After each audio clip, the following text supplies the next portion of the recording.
Hello friends, आपके अपने YouTube channel दा प्रसाद विद्या प्रेम पे आपका हार्दिक स्वागत है। आज हम करने वाले हैं कालीबंगा के पतन के कारण। कालीबंगा सभ्यता स्थल जो राजस्थान के हनुमानगढ़ जिले में मिली है, जो सिंधु घाटी सभ्यता स्थल या हड़प्पा सभ्यता स्थल का एक नगर था, उसका हम अध्ययन कर चुके हैं और उसके पतन के कारण आज हम कर रहे हैं। कालीबंगा सभ्यता के पतन के कारण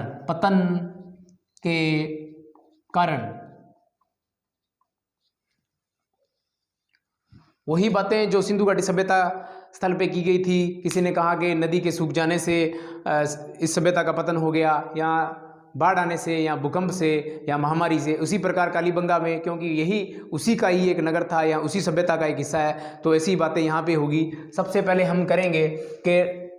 पहले हम करेंगे DP Agarwal plus DP Agarwal और उनके साथ है रफीक मुगल। डीपी अग्रवाल और रफीक मुगल कहते हैं कि हकरा नदी के बहाव क्षेत्र में पानी सूख जाने की वजह से, या हकरा नदी के सूख जाने से कालीबंगा सभ्यता का पतन हो गया। वहाँ की पानी की व्यवस्था न रहने से लोगों का जीवन जीना आसान नहीं हुआ और ये सभ्यता धीरे धीरे डीपी अग्रवाल व रफीक मुगल कहते हैं कि हकरा या कहेंगे घग्गर, या कहेंगे चंडूग नदी, सोतर नदी, नाली नदी, नट नदी, इस नदी के पानी या बहाव क्षेत्र सूख जाने से इस नदी का पतन हो गया। साधारण सी बात, ये दोनों कहते हैं कि जल संकट से इस सभ्यता का पतन हो गया। जल संकट से इस सभ्यता का पतन हो गया। डीपी अग्रवाल और रफीक मुगल बताते हैं कि कालीबंगा सभ्यता स्थल का पतन का कारण जल संकट था। अब आते हैं नंबर 2 पे। इसके बाद एस आर राव, ये एक बहुत बड़ा नाम है जो सिंधु घाटी सभ्यता स्थल के अंदर इनका नाम लिया जाता है। विभिन्न स्थलों के बीच उन्होंने कार्य किया था। तो उन्होंने कालीबंगा सभ्यता के बारे में कहा, कालीबंगा सभ्यता के बारे में कहा कि यहाँ बाढ़ आने से, या हकरा नदी के या घग्गर नदी के बहाव क्षेत्र में पानी ज़्यादा होने से, बाढ़ की वजह से इस सभ्यता का पतन हो गया। क्योंकि कालीबंगा में बाढ़ के प्रमाण मिले हैं। इस बात से उन्होंने प्रमाणिक रूप से साबित करते हुए कहा कि कालीबंगा का जो पतन है वो बाढ़ की वजह से हुआ था, अधिक पानी की वजह से हुआ था, यह एस आर राव कहते हैं। इसके बाद एक इतिहासकार और आते हैं, के वी आर कनेडी। इन पुरातत्वविद ने एक नई बात कही। के वी आर कनेडी ये वही बात कहते हैं जो सिंधु सभ्यता के विभिन्न स्थलों के बारे में इन्होंने कहा था। इन्होंने कहा कि कालीबंगा सभ्यता के पतन का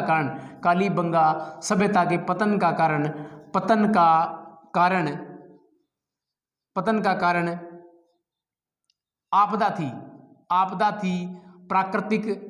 प्राकृतिक आपदा थी या महामारी थी।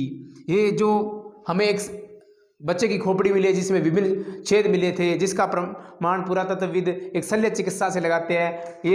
ये के यू आर कनेडी जो पुरातत्वविद है, ये उसी खोपड़ी का प्रमाण इस वजह से लगाते हैं कि यहाँ महामारी थी, इस वजह से खोपड़ी का ऑपरेशन किया गया, यहाँ XYZ, इस वजह से यहाँ कहें कि कालीबंगा सभ्यता का पतन महामारी यहाँ आपदा से हुआ है।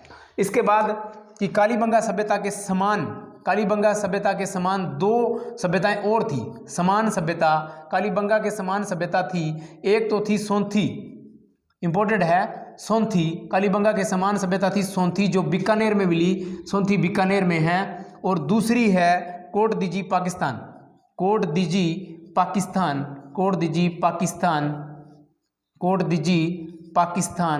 2 स्थान से जो बीकानेर के समकालीन हैं, जो सोंथी बीकानेर वाली और कोटदीजी पाकिस्तान वाली कालीबंगा सभ्यता स्थल के समकालीन है या समान, उसी के समान बसी हुई कच्ची बस्तियां उसी प्रकार मिली है, इस वजह से ये उसके समान है। और सोंथी को भारत में होने की वजह से और कालीबंगा से थोड़ी सी पहले या थोड़ी सी पहले की सभ्यता होने की वजह से इसे कालीबंगा प्रथम कहा जाता है। सोंथी को कालीबंगा प्रथम कहा जाता है, कालीबंगा प्रथम कहा जाता है। ये मैंने इसलिए करवाया कि प्रश्न पूछ लिया जाएगा कि कालीबंगा प्रथम सभ्यता स्थल किस जिले में है, वर्तमान में राजस्थान के किस जिले में है। तो हम कालीबंगा के ध्यान रखकर हनुमानगढ़ लगा दें, लेकिन गलत हो सकता है क्योंकि सोंथी बीकानेर, जिसे कालीबंगा प्रथम कहा जाता है, ये सोंथी बीकानेर में है। और कोट दीजी पाकिस्तान, ये प्रश्न ऐसे भी बन सकता है कि कालीबंगा सभ्यता स्थल के समान सभ्यता जो पाकिस्तान में है निम्न में से कौन सी है, कोट दीजी पाकिस्तान। सबसे इंपॉर्टेंट बात यहाँ से जो कालीबंगा के हमने कुछ साक्ष्य किए थे, उस साक्ष्य में ये बात यह रही थी कि यहाँ से किसी भी देवी, यहाँ जो मातर देवी थी, मातर देवी का प्रमाण नहीं मिला, मातर देवी का प्रमाण नहीं मिला। नहरों से सिंचाई का प्रमाण नहीं मिला, नहरों से सिंचाई का प्रमाण नहीं मिला। धातु यानी कि लोहे का प्रमाण नहीं मिला, लोहे का प्रमाण नहीं मिला। देवी का प्रमाण नहीं मिला। मंदिर का प्रमाण नहीं मिला, मंदिर का प्रमाण नहीं मिला। उपासना का यानी कि कोई पूजा की जाती थी, इन सब बातों का प्रमाण नहीं मिला। प्रश्न ऐसे पूछा जा सकता है, निम्न में से कालीबंगा सभ्यता स्थल से मिला हुआ प्रमाण नहीं है। तो 3 प्रमाण मिले हो दे देते हैं, एक इनमें से देते हैं। इस प्रकार प्रश्न पूछा जा सकता है। या ये पूछा जा सकता है कालीबंगा सभ्यता से निम्न में से कौन सा प्रमाण कालीबंगा सभ्यता से नहीं मिला, और 3 नहीं मिले और 1 मिला हुआ, इस प्रकार दे सकते हैं। धन्यवाद दोस्तों, आज हमारी कालीबंगा सभ्यता कंप्लीट होगी। अब हम करेंगे आगे ताम्र प्रशानिक सभ्यताओं के बारे में, आहड़ उनके बारे में। धन्यवाद।